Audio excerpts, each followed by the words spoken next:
નમસ્કાર મિત્રો, HP bio control સિસ્ટમમાંથી પ્રવીણ ઢોલરિયા। આજે તારીખ 8 ઓગસ્ટ 2025ના રોજ અમે એક ફિલ્ડમાં આવ્યા છીએ। શાકભાજીના ફિલ્ડ છે અને શાકભાજી સારામાં સારા પકવતા ખેડૂતોની મુલાકાત અમે લેતા હોઈએ છીએ। એમાંના એક ખેડૂત છે, આપણે એમનો પરિચય લઈએ। તમારું નામ? મારું નામ અરવિંદભાઈ રઘુભાઈ મકવાણા અને ગામ કયું? અડમતિયા।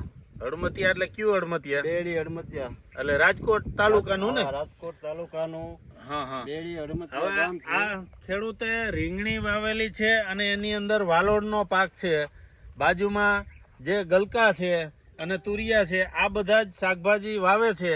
હવે એ શાકભાજીની અંદર રીંગણની લ્યુર આવે છે, રીંગણની ટ્રેપ આવે છે। ત્યાર પછી આ એમને લીલી અને લશ્કરી ઈયળ માટેનું ટ્રેપ લગાવેલી છે। આ લશ્કરી ઈયળના ફૂદા આપ જોઈ શકો છો કે આ લશ્કરી ઈયળનો એટેક અત્યારે હેવી છે, એટલે લશ્કરી ઈયળના ફૂદા અત્યારે આવે છે।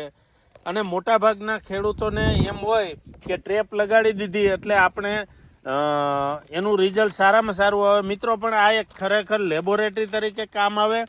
તમને ખ્યાલ આવે કે અત્યારે લશ્કરી ઈયળનો એટેક છો તો એ પ્રમાણેની એની દવા છાંટો।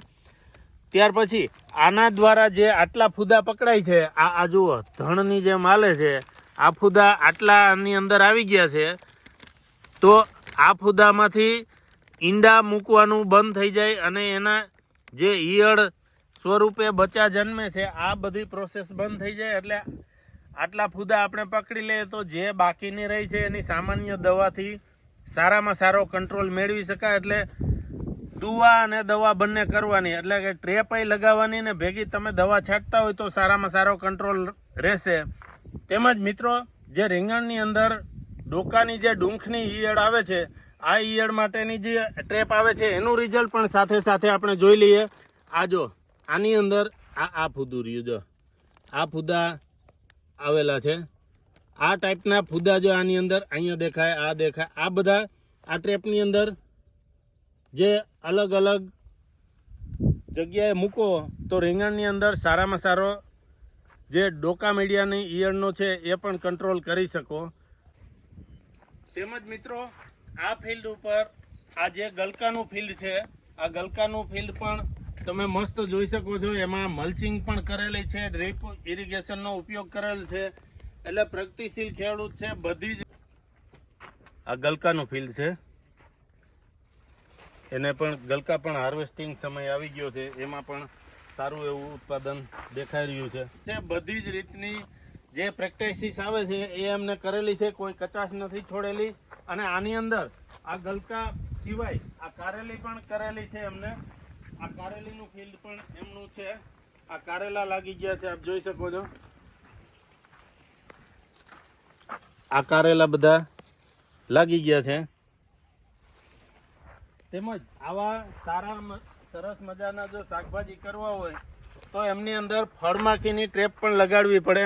તો અરવિંદભાઈએ ફળમાખીની ટ્રેપ પણ એમને લગાડેલી છે આ એમના ફિલ્ડ ઉપર।